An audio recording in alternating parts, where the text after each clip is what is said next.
This is 2020.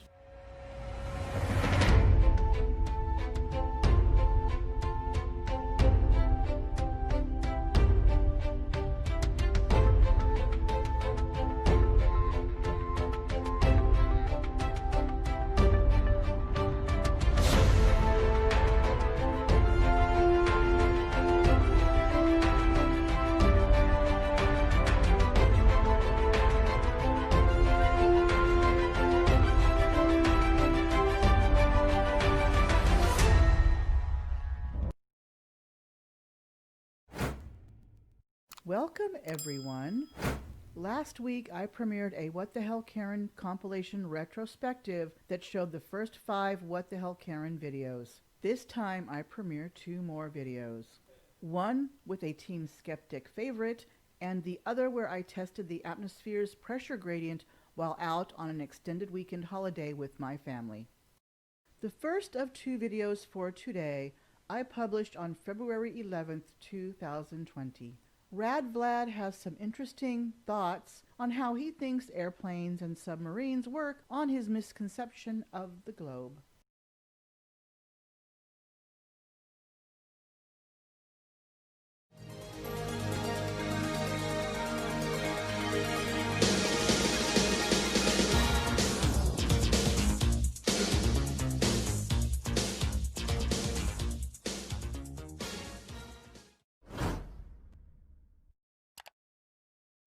Welcome, everyone. This person and his personal incredulity keep showing up on debates, and after watching more than a few, I thought I would give him my attention. He recorded this video in landscape, and his lighting is really bad. I have fixed the lighting issue while in editing. However, the portrait we'll just have to contend with. Take it away, Rad Vlad.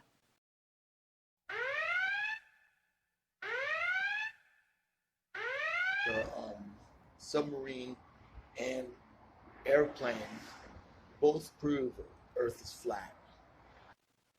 Submarines and airplanes prove Earth's flat? What you talking about? Vlad.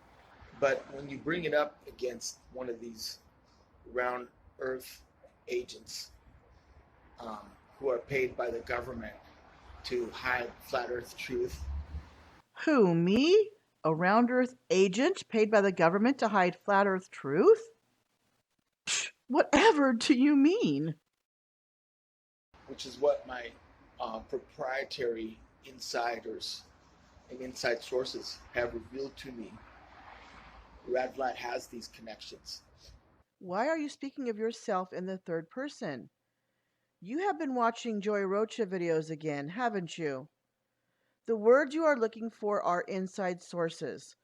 Proprietary insiders implies that the 40% of Americans who are paying taxes to the U.S. government are knowingly disclosing confidential information of its various departments.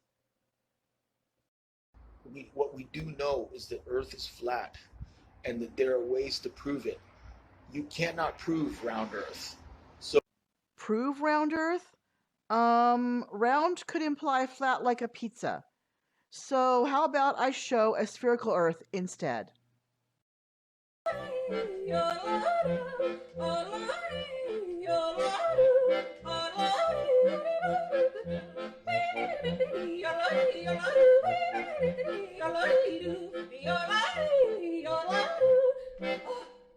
So now we will consider the aeroplane and the submarine, both of which should easily prove flat Earth. But So you said before you went on a tangent about round Earth agents and your inside sources. But I interrupted. Please, do go on. those our pesky opponents always have a counter to the argument. So Wait, do you really expect those that oppose your argument to not have a counter-argument? Are we supposed to take what you say at face value? Our arguments come from a basis in fact. They have been evidenced, measured, and shown to you ad nauseum by many, many people. when we brought up the airplane, proving a flat Earth, they will say, well, gravity keeps it lassoed to the Earth, and it doesn't really fly in a straight line; it just kind of orbits the Earth, following its curvature because of gravity. They get that lucky, what's called the Ace's wild card, you know. Planes don't orbit the Earth. They are pulled by an accelerating force that we will call gravity for the remainder of this video that keeps them level with the center of the Earth. There is no luck involved, but please continue. You know, and then we went to the submarine. We said, well, we can avoid their gravity because submarine operates on buoyancy neutral. But then they came back and said, well, because of the water pressure, it keeps the submarine orbiting the Earth and not following a literal straight line from point A to point B, but it just kind of travels around the globe, around the center of mass, following Earth's curvature again. Again, the submarine nor the plane orbits the Earth. You keep using the word. I do not think it means what you think it means. You can't have buoyancy or water pressure without gravity. The denser liquid, in this case water, gets pulled downward, causing a less denser object within it, like the submarine, to be pushed upwards, thus making it buoyant. So again, they counter both of those vehicles, the submarine and the airplane, with an argument that sounds good, but when you break it down, it falls apart again. Any chance of elaborating on how the argument from us pesky opponents of a downward force known as gravity falls apart? I would love to hear it.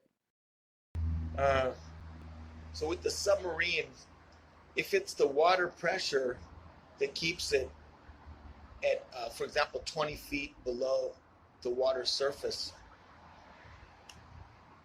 that doesn't work because the water pressure doesn't change buoyancy neutral. Once you've achieved neutral buoyancy, the submarine simply has to change those little elevators. Put them like this, you're going to go up. Put them like that, you're going to go down. And that's that. You don't need to mess with the, they bring up the ballast tanks and, compressed air shoots in and out of there.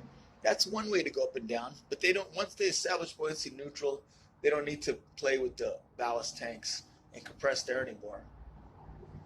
They don't need to. They can go up, down, and straight with buoyancy neutral. Now, if the You are right. Water pressure doesn't change or make a submarine neutrally buoyant. Submarines use air and water to attain neutral buoyancy, and while in that state, can't move up or down. For a submarine to move up or down, it must use angled hydroplanes, along with water and air flowing in and out of the ballast tanks, thus displacing the water around it.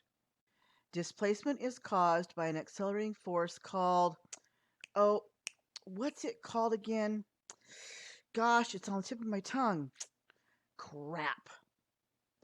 Hey, Desert File, can you help me out with this, please? Gravity! Gravity! Oh, that's right. Gravity. Thank you, Desert File. if the elevators are straight, what makes it follow the curve of the Earth? Nothing. Well, they'll say water pressure, but it'll chop through that water pressure, and it would surface. That water pressure is insignificant. How much can it change the course of a whole giant submarine from 20 feet of water on top? It would surface. How's that going to keep it down? If all the controls on that submarine are going perfectly straight, a universal objective straight line, not subjective to the curve of the Earth, but a real straight line like this bar right here, and like I have to see in the dark. The bar right there, it's straight, straight. If it's looking the right way. Gravity makes a submarine follow the curve of the Earth, and water pressure is insignificant because a submarine has an engine, a propeller, hydroplanes, ballast tanks, and a rudder that moves it in whatever direction it needs to go through the water. Hydroplanes on a submarine can be angled so that the water moves over the stern, forcing it downward, which forces the submarine to angle upward.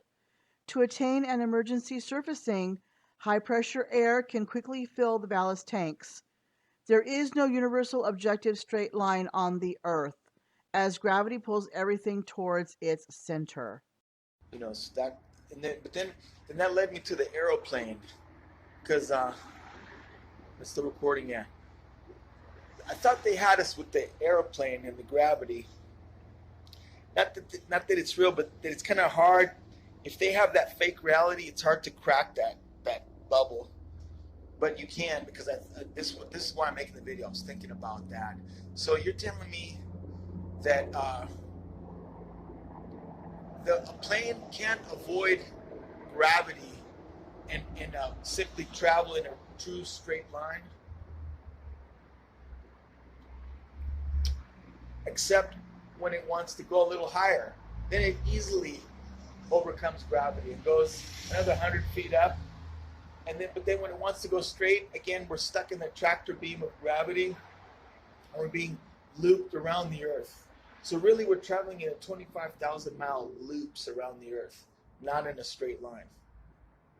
How come you can avoid gravity and easily go up 100 feet, but you can't go straight 100 feet and not avoid the unbreakable tractor beam of gravity? You can travel in a true straight line in an airplane and yet have no problem flying level with the ground. An airplane has wings that give it lift through air resistance, and, along with engines and elevators, help it go up or down. An airplane does not overcome gravity to fly, and gravity is not an unbreakable tractor beam. You have been watching way too much Star Trek. Totally fake, man. Totally ridiculous. It's absurd. We're on a flat plane. God is above. We're not in space, floating aimlessly. Your personal incredulity is all you have, Vlad. You know, I believe in God, but I don't use that belief or what the Bible says as gospel for truth, life, and everything regarding us, the earth, and the universe. I skipped through the final part of this video as Vlad talks about having a pre-Christmas dinner with his family, who, shocker, don't hold his flat earth beliefs. Then talks about our significance and brings up the Protestant church versus the Orthodox Christian church, and then starts preaching about God and sin and repentance. If you would like to watch the full video, the link is in the description below. Our universe is an amazing place that is lost on those like Vlad, who live their life in a flat earth bubble, never willingly looking outside of it. They truly have no idea what they are missing. This next video is from February 26th, 2020. My family and I visited my oldest son and his wife for hers and my middle son's birthdays, which are coincidentally on the same day. I thought since we had to travel over the Sierra Nevada mountains to get to their house, I could do a test on Earth's atmospheric pressure using a bottle and balloon while going up and back.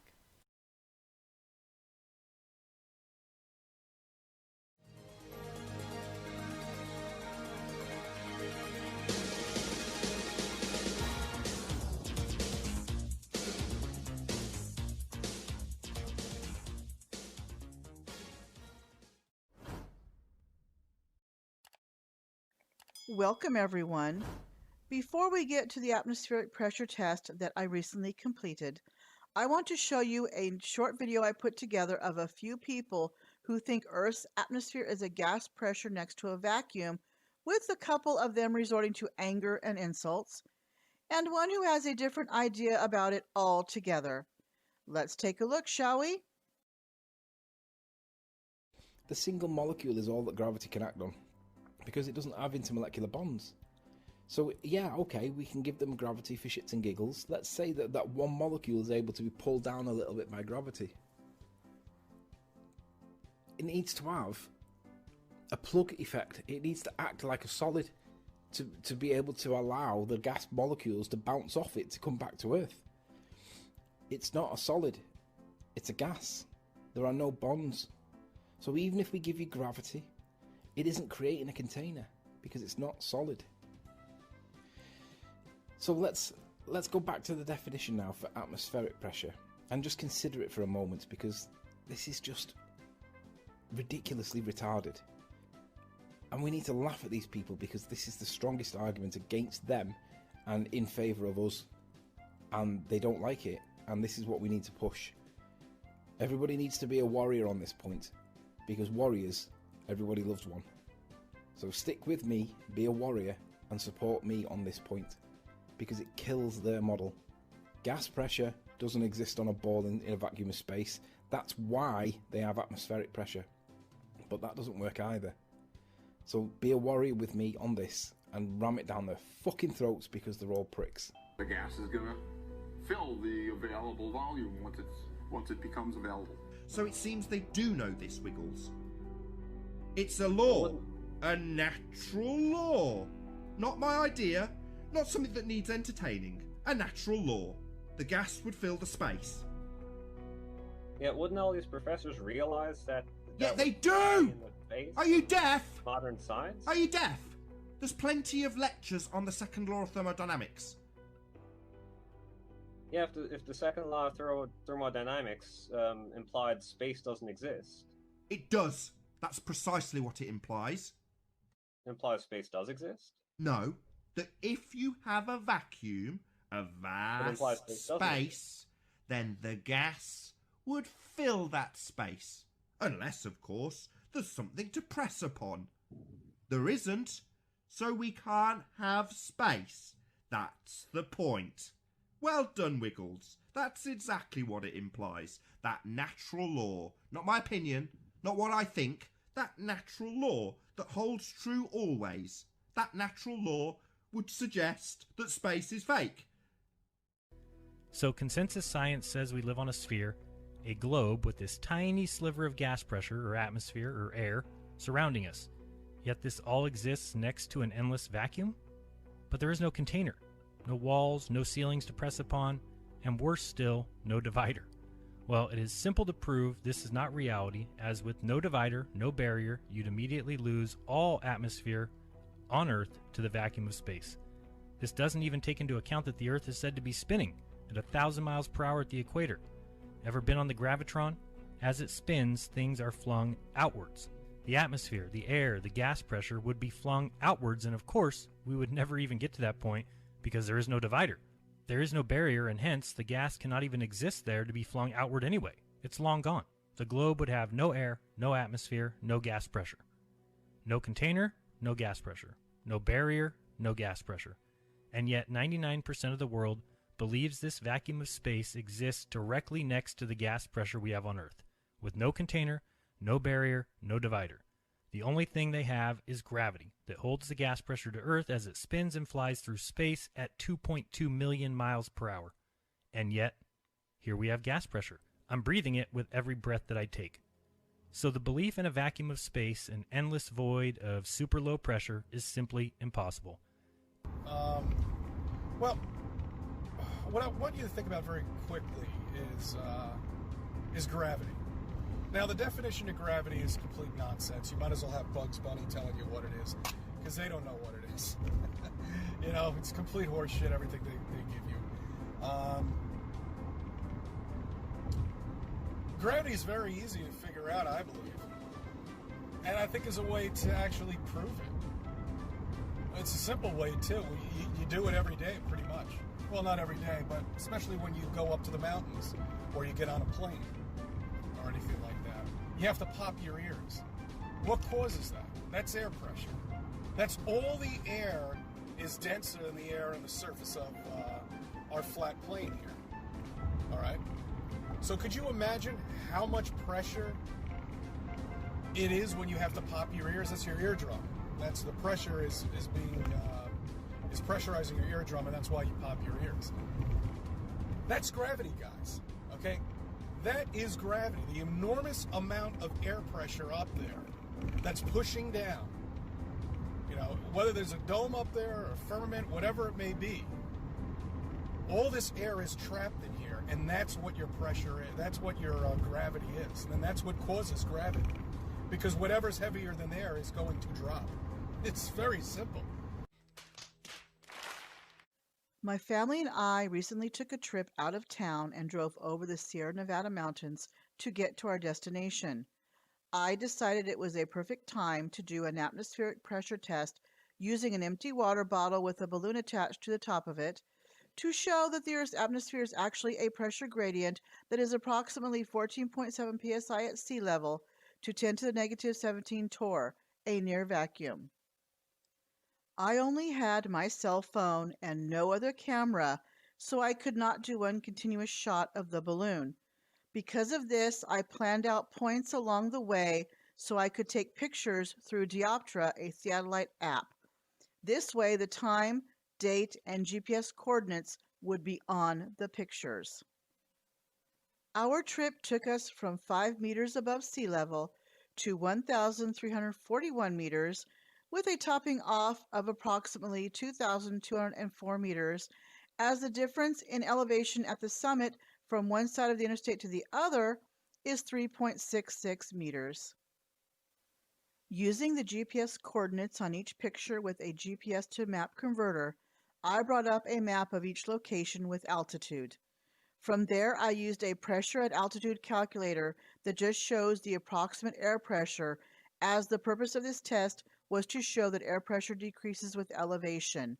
Here are my initial results.